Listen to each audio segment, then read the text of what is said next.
pense que Colombo, effectivement, c'est une formule. Il y a une sorte de matrice colombienne qui est ensuite inlassablement déclinée, que cette formule, elle ne tient pas simplement à l'enquête inversée, elle tient aussi à des aspects narratifs et formels.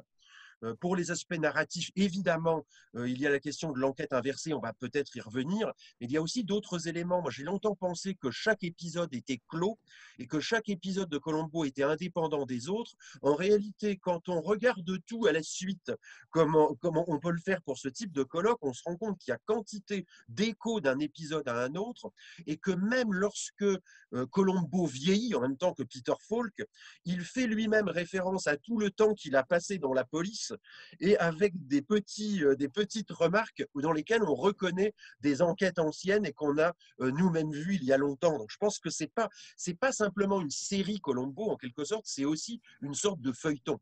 Et on pourrait le voir, on pourrait considérer que certains épisodes se suivent bien les uns les autres, avec d'ailleurs tout un tas de clins d'œil aux chiens. Le chien dit le chien de Colombo, mais aussi les chiens assassins d'un épisode donc, qui sont condamnés à être euthanasiés par le vétérinaire et que Colombo s'escrime à vouloir sauver et finalement réussit à montrer que c'est le maître, l'assassin et pas du tout les chiens eux-mêmes.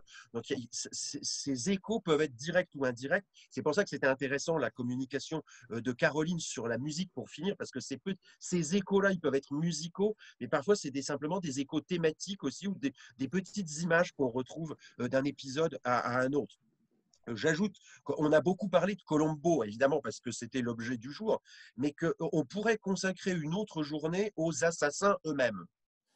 Parce que si le Colombo, le lieutenant Colombo est stéréotypé, les assassins le sont aussi finalement assez eux-mêmes.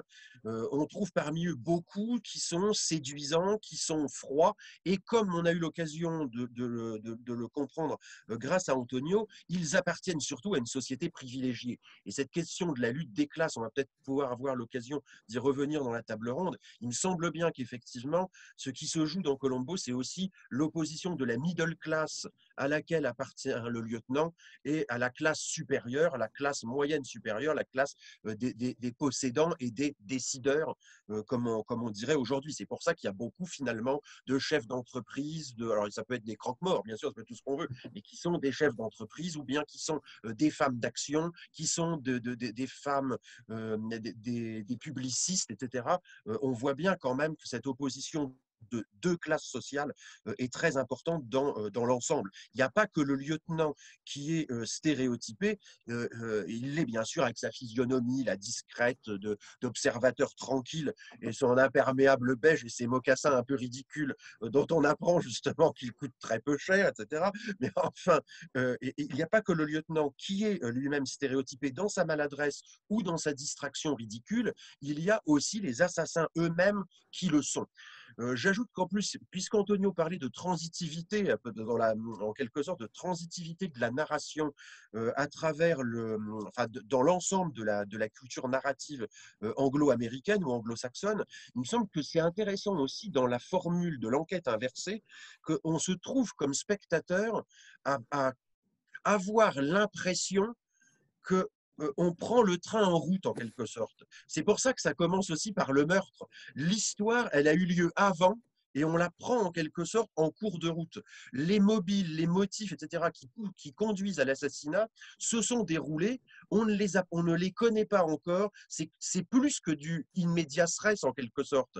C'est comme si on renouait, où on connaissait un hors-champ télévisuel, quelque chose s'est passé, on ne sait pas quoi, mais on sait que ça a eu lieu. Et ça me semble quand même une grande invention formelle dans les Colombo, au moins aussi importante peut-être que l'histoire de l'enquête inversée. C'était aussi une grande plaisanterie. Antonio, tu t'en souviendras de ce temps où nous enseignions le roman policier et les films policiers ensemble. Je disais toujours qu'après toute une journée de cours, l'intérêt de Colombo, c'est qu'on pouvait le regarder en sachant qui était le criminel, sans avoir peur de s'endormir avant de savoir qui avait tué. Il y a quelque chose comme ça dans Colombo. On est content aussi de voir d'abord le criminel et que l'apparition du lieutenant qu'on connaît bien soit repoussée plus tard.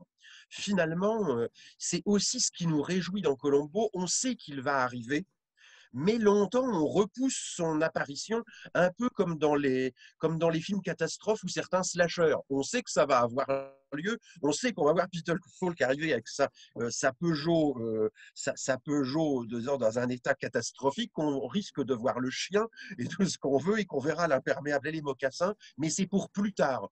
Au début, on se réjouit d'abord de ne pas voir le lieutenant, mais de découvrir un nouveau monde criminel, un nouveau criminel, de nouvelles femmes ou de nouveaux hommes.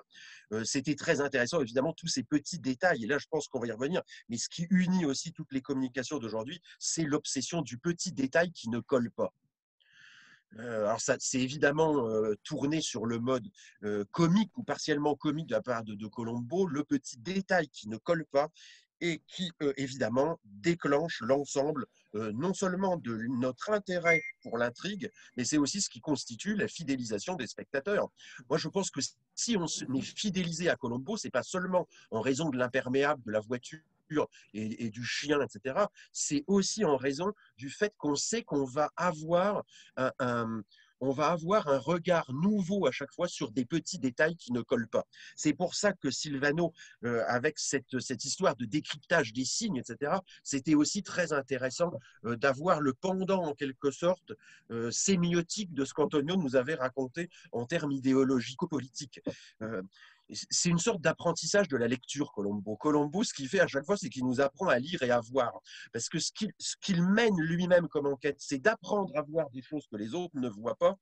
Et c'est comme ça qu'il nous enseigne que nous devons voir dans la fiction qui le montre des choses que les autres ne verront pas. Et c'est ce qui s'est produit d'Antonio jusqu'à Caroline, des choses qu'on voit, qu'on nous apprend à voir, mais que finalement, dont on n'avait pas eu une pleine conscience.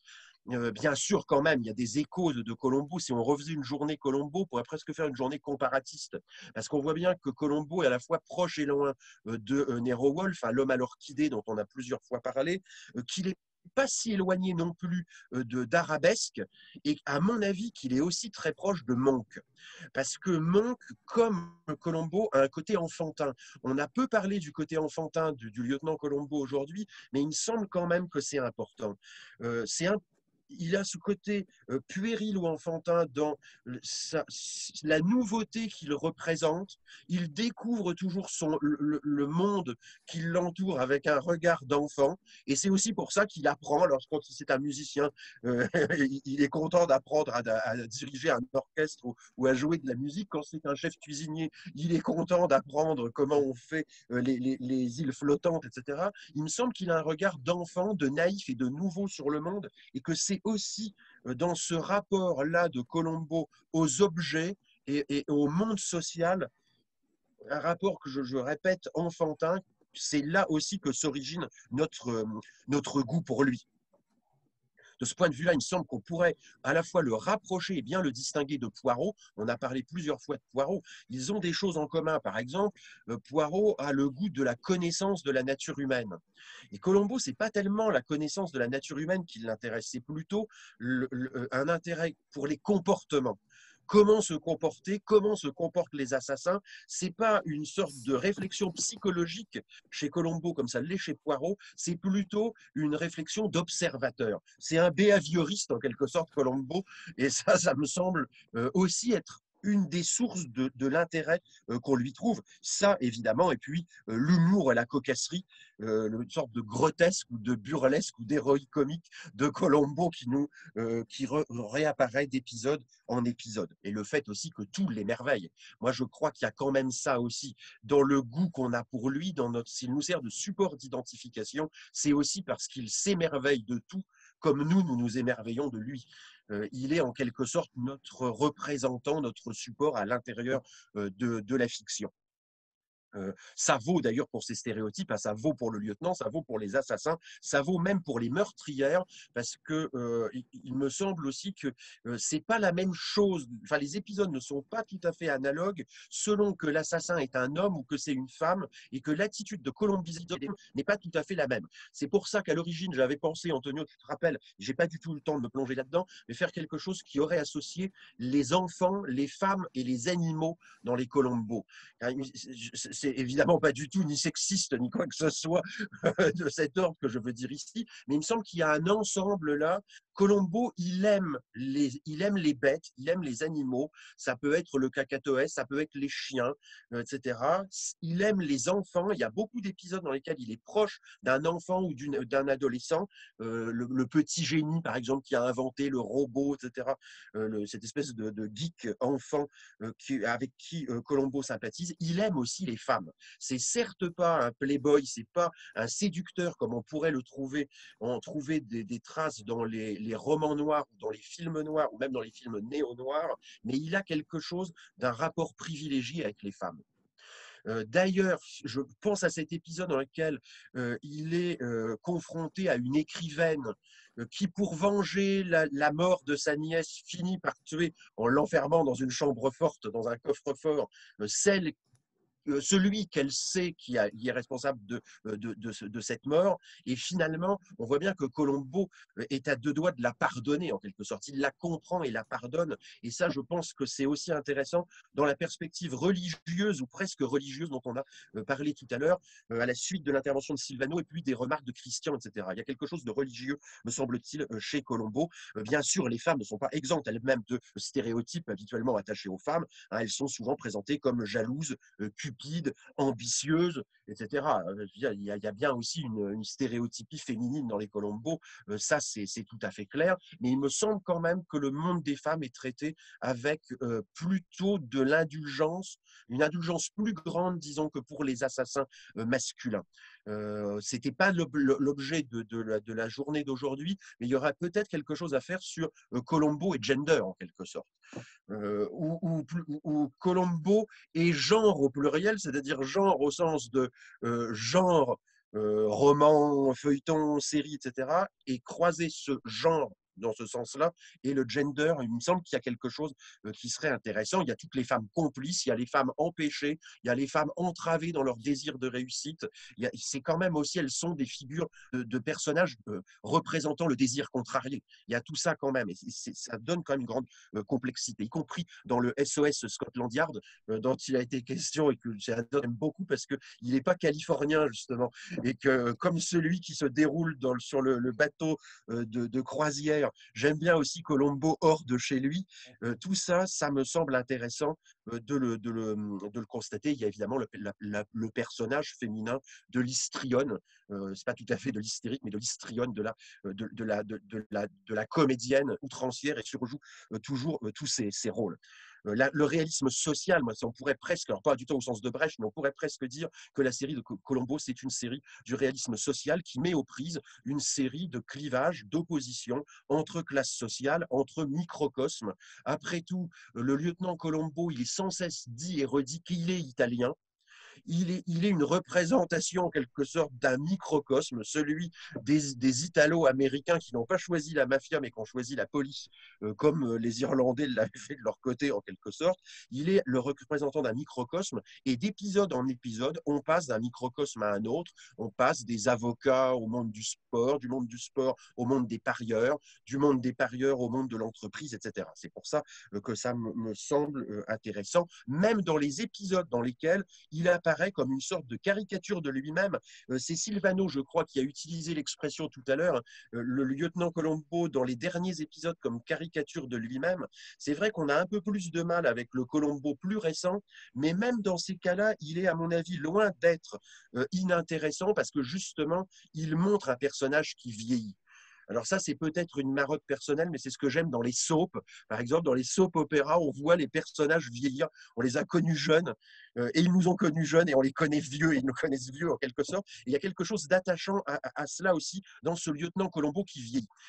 On lisait dans des critiques journalistiques au début des années 2000 le fait que c'était invraisemblable et ridicule, ce vieux Peter Falk jouant un policier qui avait largement excédé l'âge de la retraite. Moi, je trouve au contraire que c'est assez touchant de voir ce personnage qui vieillit en même temps que son acteur, finalement, avec lequel presque il se confond.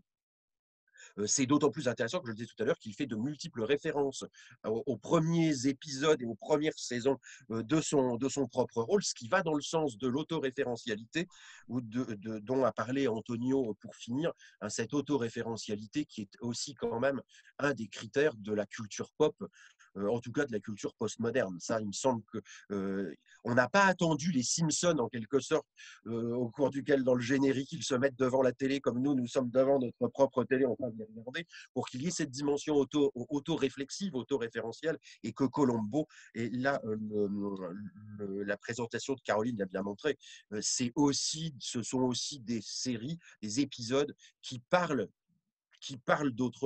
des arts, qui parlent de la fabrique de l'art, qui parlent du pop, qui parlent de notre compréhension ou pas de ce monde artistique. Bon, Antonio sait que j'ai toujours eu plus d'attachement pour l'inspecteur Harry dont il a parlé que pour le lieutenant Colombo, mais finalement, après une journée comme aujourd'hui, je suis réconcilié avec le lieutenant Colombo et finalement, c'est pas rien non plus.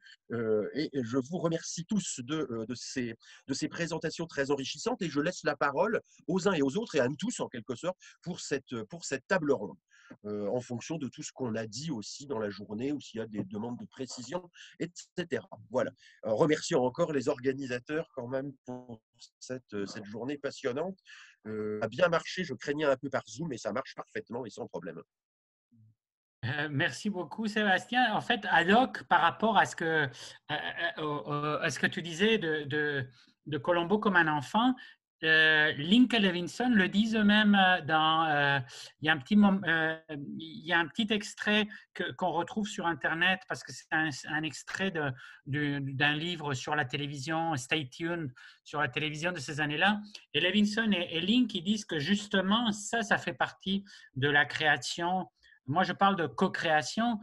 Ça fait partie de la co-création avec Peter Falk parce que ce n'était pas du tout dans les canevas originaux.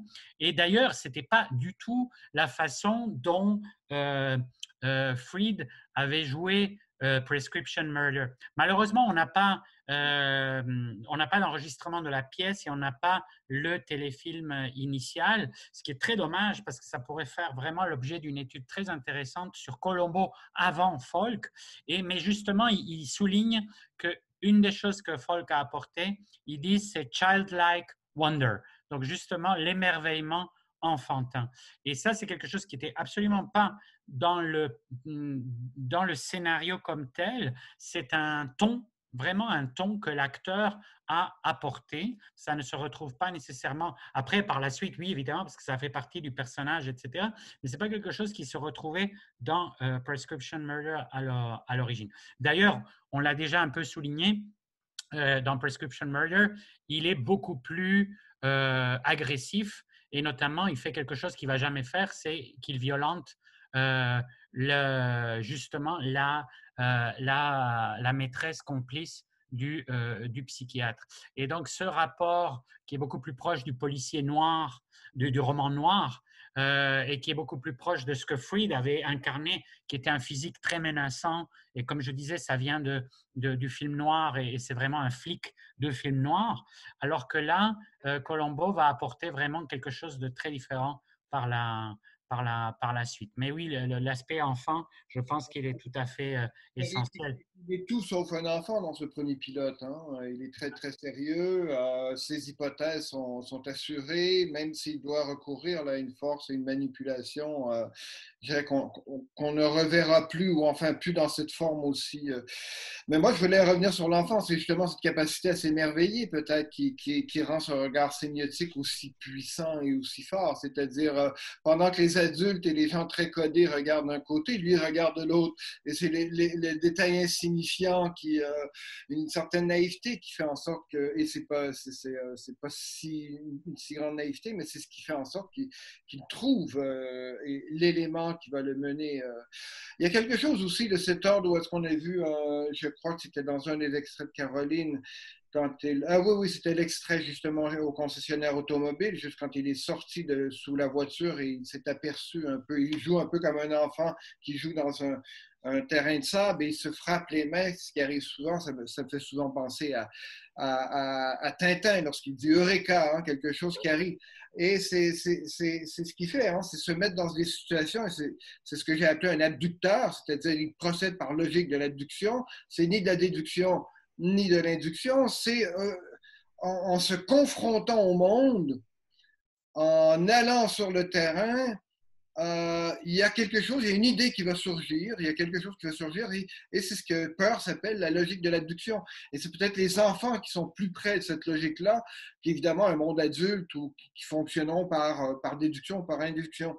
Donc il y avait ça qui tenait de l'enfance, et ça va même plus loin, hein, dans SOS Scotland Yard, là, quand on a vu l'extrait très comique, je ne sais pas si vous vous souvenez, mais comment il s'y prend à la toute fin pour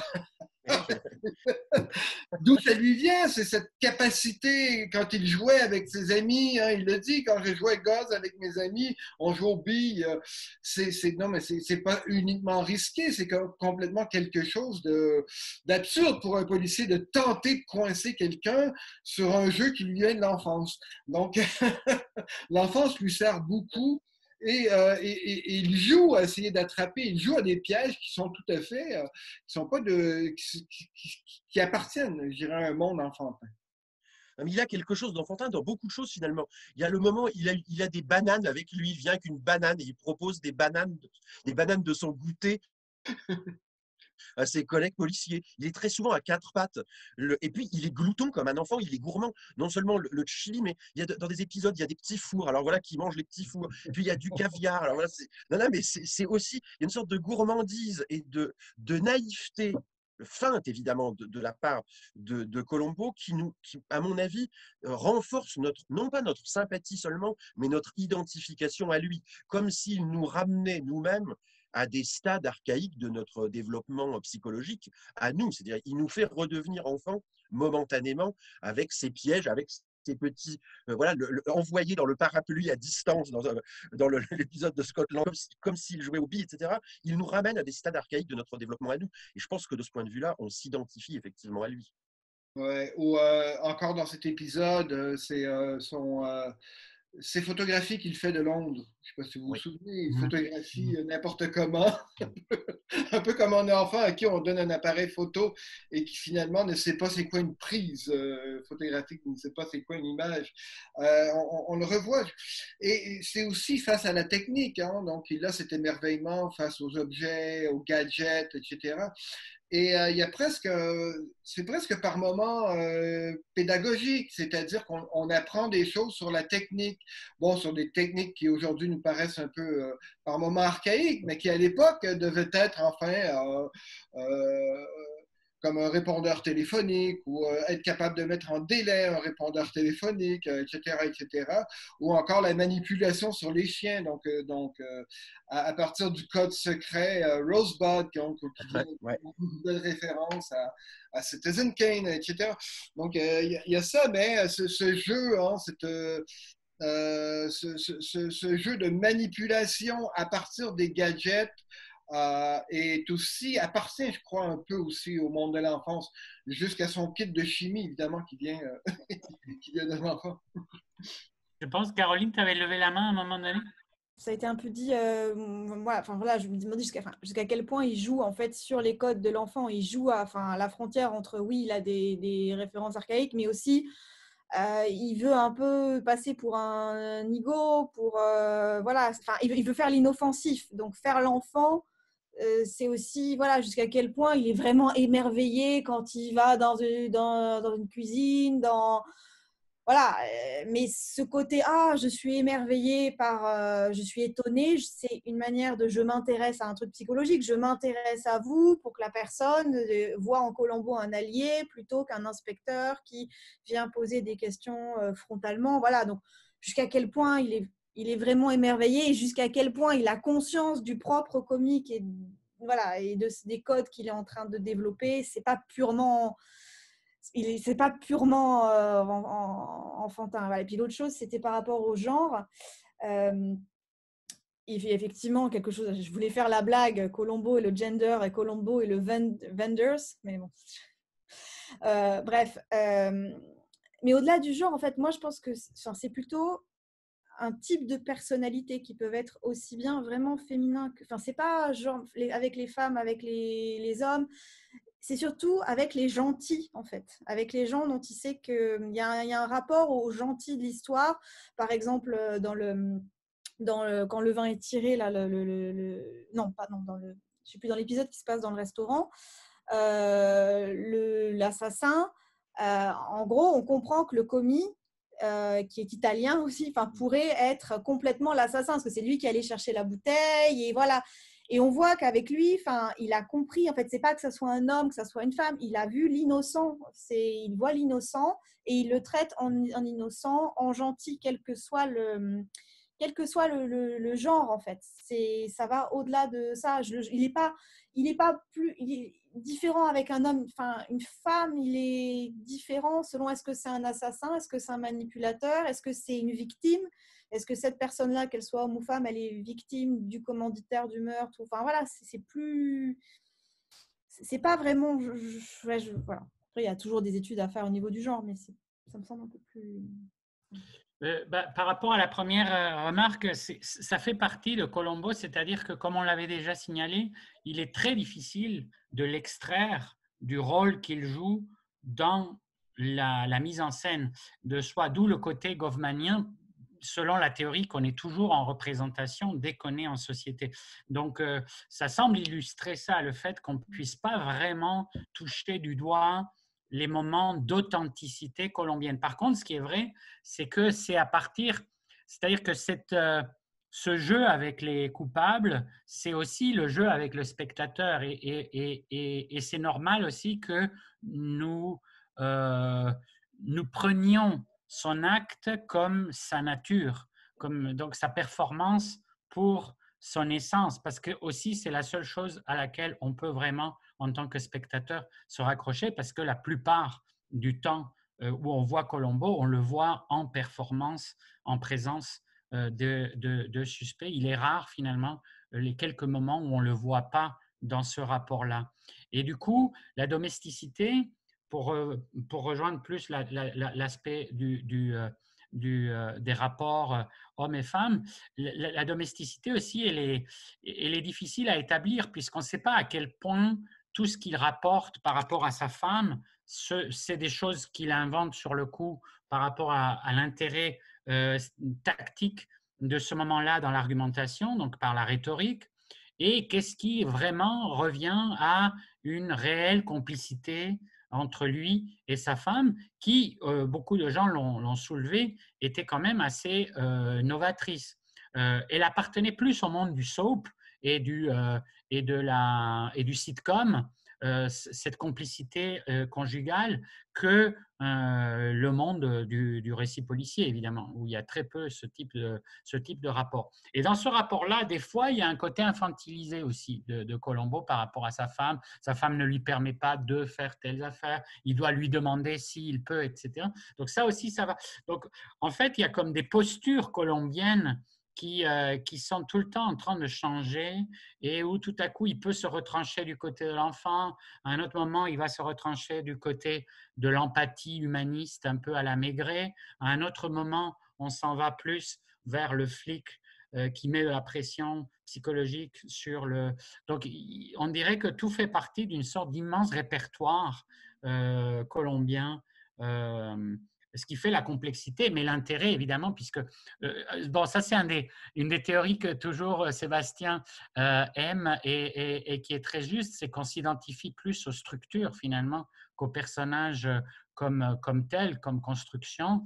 Et il y a quelque chose dans la formule colombienne à laquelle on s'identifie comme spectateur, et qui fait partie, je pense, de ce jeu de duplicité, où on est dans quelque chose qui a l'air un peu inoffensif, voire un peu humoristique, etc. Et où en même temps, on sait qu'il y a des enjeux beaucoup plus graves qui se jouent, et qu'on peut passer d'un registre… il y a un côté, comme dans l'ancienne tragicomédie baroque, on peut passer d'un registre tout à fait plaisant, baladin, à quelque chose de tout à coup où on reprend le personnage du policier face au meurtrier. Et, Mais ce que tu dis, Antonio, est très juste, c'est-à-dire ce répertoire très vaste, et ça analyse un peu ce que dit Caroline, c'est toujours jouer, cet émerveillement, cette enfance, tout ça. C'est un peu, pour revenir au titre qu'on avait donné à la journée, Antonio, c'est style aberrant, c'est-à-dire que c'est déstabilisant pour des gens qui sont dans des univers hyper codés, qui s'attendent à certaines réactions, de voir arriver quelqu'un, un hurluberlu qui, comme ça, interrompt le cours normal des choses. Et dans cette interruption est très déstabilisante. Et Colombo en tire beaucoup de choses, beaucoup d'indices. De voir comment la personne réagit lorsqu'elle est déstabilisée, puisqu'elle réagit en déstabilisant sur quoi elle cherche un point d'ancrage et généralement va faire ressortir une de ses caractéristiques, une de ses personnalités profondes, on pourrait dire, ou son comportement profond. Et je crois qu'en effet, on pourrait voir l'enfance, le jeu de l'innocence, l'inculte, voilà, etc. Donc, un répertoire de personnages comme ça qui va venir interrompre le cours ordinaire des choses. C'est exactement ce que Deleuze dit quand le mouvement aberrant au cinéma, c'est lorsque le schème sensorimoteur est perturbé. Donc, ce n'est pas tout à fait le cours ordinaire des choses, mais c'est quand même un peu quelque chose qui pourrait être équivalent. Oui, Sébastien? Oui, surtout qu'il y a beaucoup d'épisodes, on ne sait même pas d'où il sort. C'est-à-dire, est-ce qu'il était de… Non, mais c'est très fréquent. Est-ce qu'il était de service et de garde dans son commissariat, en quelque sorte? Parfois, il arrive complètement échevelé. On comprend qu'on l'a tiré du lit, et c'est tout juste s'il n'est pas en pyjama. Mais on a l'impression que c'est le surgissement épiphanique du lieutenant Colombo. Il est là, et voilà, il est là, il arrive avec sa voiture sans justificatif, avec ses bananes et voilà, ils sont goûtés. Et puis, sans qu'on ait véritablement d'arrière-plan, de motivation. Euh, voilà, il est là, et puis c'est tout. Et il se rend sur le lieu du crime. Alors, sa voiture il y a un épisode, son rétroviseur, je crois, est cassé. Voilà, c'est d'autres policiers qui l'accompagnent, voilà, qui le font venir sur les lieux du crime sans que. C'est une sorte de héros qui surgit d'on ne sait pas où, Colombo. Et ça, je pense que c'est aussi une sorte d'extravagance ou d'aberration. Après tout, dans les séries de détectives de type Magnum, etc., ou NCIS, il y a une chaîne tantime, puis ils enquêtent, et on arrive à un dénouement. Là, il arrive comme ça, d'un seul coup. Et ce qui est déstabilisant pour nous, c'est exactement ce qui est aussi déstabilisant pour les criminels. Et c'est comme ça qu'il arrive c'est comme ça qu'il arrive presque d'entrée de jeu à voir qui est le criminel, parce que c'est celui qui réagit pas comme il devrait tout à fait réagir à cette extravagance qu'incarne le. Une des extravagances, je ne sais pas si vous avez vu, c'est cette émission où il a un accident avec sa bagnole et il est pris avec un collet cervical qui crée toutes sortes de situations un peu cocasses puisqu'il ne peut pas bouger, ou enfin il est pris avec cela, et ça devient un objet de conversation qui détourne tout, mais finalement qui ramène tout à lui, et qui se déstabilise. Oui, puis il y a un truc assez intéressant au niveau de l'espace, c'est que, donc, on voit bien ce que Mathieu appelle la transplantation, c'est-à-dire ce côté qu'il arrive dans un espace des nantis, des riches, etc., où au début, il fonctionne comme un cheveu sur la soupe. Mais en réalité, ce qui est en train de se passer, c'est qu'il est en train de prendre leur espace. C'est vrai, il y a un côté Sun Tzu de l'art de la guerre, c'est qu'il est en train de s'accaparer l'espace que ces nantis privilégiés croyaient totalement contrôlés, paramétrisés par leurs propres désirs, par leurs propres… Et qu'au fond, dès que Colombo arrive, d'où le fait qu'après on le compare à un tic, ce qui est d'ailleurs très deleuzien, puisqu'il y avait cette réflexion deleuzienne sur la tic, à partir de ce moment-là, il prend possession des lieux, et d'ailleurs, il reçoit souvent ses appels chez les… donc, ce qui est bon, complètement farfelu, mais qui montre bien qu'au fond, désormais, c'est lui qui est au contrôle de ces espaces-là. Donc, quelque part, tu parlais du slasher avant, mais il y a presque quelque chose qui pourrait ressortir du slasher. Il y a notamment cet épisode avec l'acteur, je pense que c'est McDowell, le gars de La planète des singes, où il apparaît vraiment dans une pénombre totale, comme ça pourrait être le surgissement d'un tueur de slasher, et que sa présence est de plus en plus envahissante et de plus en plus inquiétante. D'ailleurs, dans Murder by the Book de Spielberg, la troisième rencontre dans The Cabin in the Woods, dans la cabine dans la forêt où se réfugie le meurtrier, Columbo est déjà là en train de le regarder de l'autre côté de la fenêtre. Donc, cette invasion, ce qui est aussi un sous-genre du film d'horreur, le film de Home Invasion, elle est assez curieuse. Et c'est une subtilité qui me semble qui fait partie de la dialectique complexe du duel de Columbo et des coupables. C'est ce que représentent les cendres du cigare qu'il met partout. À chaque fois, il y a des cendres et des bouts de cigare partout. Il y a même des épisodes où on lui dit « Non, mais ça, c'est une coupelle. » Voilà, une des domestiques lui fait remarquer que c'est pas comme ça qu'il faut faire, etc. Mais je pense que c'est la métaphore de ce que tu dis, Antonio. Il s'approprie l'espace avec son cigare, il met ses cendres partout, il oublie son sac en papier dans des maisons qui ne sont pas la sienne. Il se promène avec son chien quand même aussi, ne serait-ce que ça, finalement, c'est quand même assez étonnant. Et son chien dans les bras. Il va sur les lieux du crime, dans des maisons qui ne sont pas les siennes, avec son chien dans les bras. Et puis il dit « Ah, c'est le chien », comme si c'était le chien de la maison. Voilà. Enfin, donc voilà, c'est tout. Je laisse la parole à Sylvano. Oui, non, ce que je voulais ajouter sur la question du slasher, il y a un épisode très inhabituel, c'est-à-dire c'est lors d'une cérémonie de mariage, à la suite de la cérémonie, donc qui est dans la famille de Columbo, la mariée se fait enlever et Columbo cherche celui qui l'a enlevé et qui va manifestement l'assassiner, ou enfin s'apprête à l'assassiner dans tout à fait un rituel du maniaque sexuel ou enfin du troublé, etc. C'est un épisode assez particulier, celui-là. Et là, on est en effet, c'est très inquiétant où est-ce qu'il l'amène, puisqu'on voit, nous, ce que Columbo ne voit pas, là, tout à coup, et ce que Columbo n'a pas vu. C'est un des rares épisodes où on en sait beaucoup plus que lui. Et c'est un épisode qui joue justement sur ce maniaque qui serait peut-être de l'ordre non, pas du slasher quand même, là, mais du maniaque sexuel en tout cas. Voilà. Je crois que c'est le seul épisode où c'est vraiment une adaptation de roman. Et justement, dans le rituel, c'est là où il veut se marier avec la femme enlevée. Et il met du Mendelssohn. Il met la femme... Oui, c'est vrai. Ça m'a surpris, Caroline, que tu ne parles pas de l'épisode où justement le criminel, c'est sur un disque vinyle. Donc, c'est sur le mécanisme du disque qui fait tomber un briquet ou je ne sais pas quoi et qui déclenche le mécanisme donc d'une balle, etc. Et Columbo, et donc c'est sur une musique. Et c'est sur une musique de Tchaïkovski, je crois. Et il y a des coups de tambour au même moment. Et le coup de pistolet et justement sont synchronisés avec les coups de tambour pour pas qu'on entende la déflagration. C'est celui qui se passe chez les surdoués, non? C'est pas ça? Et lui, à la toute fin, il lui pose une question et il est fasciné par le QI de Columbo. Oui, c'est d'ailleurs un élément Hitchcockien puisque c'est l'homme qui en savait trop, le suspense de l'interprétation musicale qui va couvrir le coup de feu. La question aussi du recyclage des acteurs.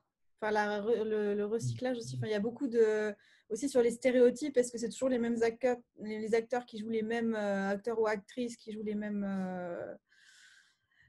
rôles? Est-ce qu'ils sont toujours dans... Voilà, il y a beaucoup d'acteurs qu'on retrouve quand même d'un épisode à l'autre.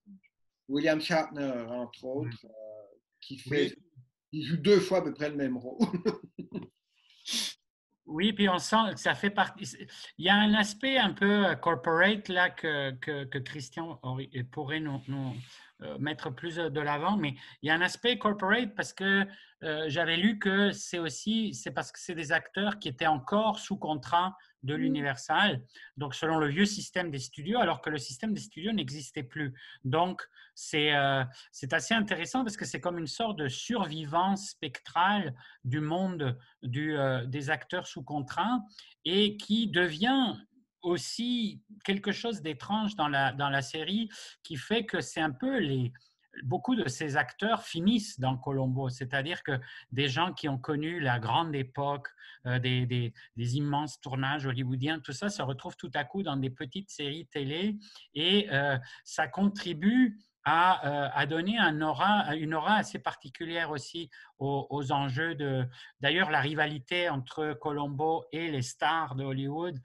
est assez intéressante parce qu'on joue aussi sur leurs personas à contre-emploi, souvent des acteurs qui sont connus pour des rôles plutôt sympathiques qui deviennent donc inévitablement des meurtriers. On sent aussi que du coup, les acteurs ont pris énormément plaisir à jouer dans cette série parce que ça leur donne il y a un côté très, très théâtral, très dramaturgique, ça leur donne une palette intéressante pour leur jeu et la rivalité avec Peter Falk que tout le monde a dit à quel point il était méticuleux et que c'était vraiment un maniaque de son travail. De la même façon que Columbo dit qu'il aime son travail de flic, Peter Falk aime son travail d'acteur et il s'amusait lui-même à improviser. Beaucoup de ces choses qu'on aime chez lui étaient des improvisations qui déstabilisaient réellement les acteurs. Mais les acteurs adorent ça, évidemment, ce côté de mise en danger. Et d'ailleurs aussi, c'est une série où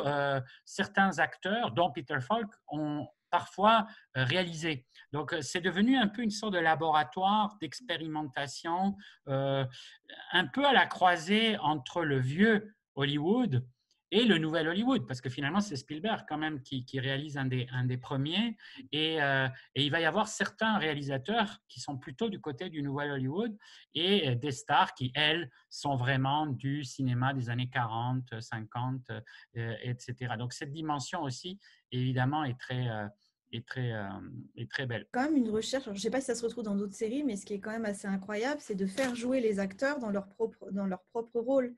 Justement, on parlait de l'épisode où l'actrice qui est amnésique, qui a une maladie, c'est effectivement, elle tue son mari pendant qu'elle regarde un des films dans lesquels elle a joué, la comédie musicale Maybe Walking, je sais plus, My Baby Back Home. Et c'est l'actrice Janet Leigh, je ne sais pas comment on dit, Leigh, qui jouait c'est l'actrice. Et dans un épisode où ça se passe dans l'univers de la musique country, l'assassin, le chanteur de country, est joué par Johnny Cash. Et c'est les chansons de Johnny Cash. Voilà, je n'ai pas parlé de tout, mais il y a quand même un réseau de... C'est particulier quand même de mettre les acteurs dans leur rôle. Ce qu'il dit à Johnny Cash, je ne sais pas si vous vous souvenez, à la toute fin, quand il arrive à le piéger, il dit, puisque l'assassin dit « Ah, je suis maintenant soulagé parce que ça me pesait sur mon âme, etc. » Il dit « Je savais que quelqu'un qui avait une si bonne voix ne pouvait pas être méchant, profondément méchant, quelque chose du genre. » Absolument, c'est délicieux comme réplique, voilà. Et Janet Leigh, d'ailleurs, sa fille, Jamie Lee Curtis, joue elle a un petit rôle de serveuse dans un des épisodes également. Donc, il y a une question de famille là-dedans aussi, de parenté. Il y a aussi quand même la femme de Columbo qui joue dedans. Oui. C'est tout un... Les autres. Oui, puis ça devient vraiment un microcosme. Le fait que ce soit universal, que plusieurs épisodes se situent dans les espaces des anciens grands, etc., il y a un côté qui est à la fois métafictionnel, un peu élégiaque aussi par rapport à une époque, un peu de réinvention, de tout à coup des gens d'une industrie créative qui se mettent à investir un autre médium et qui joue avec ça. Spielberg était complètement enchanté de faire Columbo et pour lui, il a dit, c'est mon premier film. Donc, je pense que tout ça fait que c'est une série qui, au premier abord, est une série tout à fait discrète. C'est pour ça que d'ailleurs, Echo le compare avec Derrick, mais je pense que franchement, on est dans deux domaines très, très différents. Mais c'est vrai que c'est une sorte quand on regarde d'une façon inattentive, on pourrait prendre les Columbo pour des Derrick.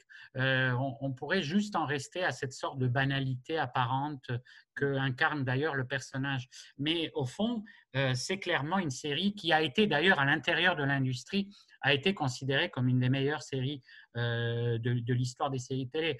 Et donc il y a un grand respect qui s'est établi à la fois au niveau des scénarios, à la fois au niveau des jeux, des acteurs, à la fois au niveau de l'exigence que ça a créé.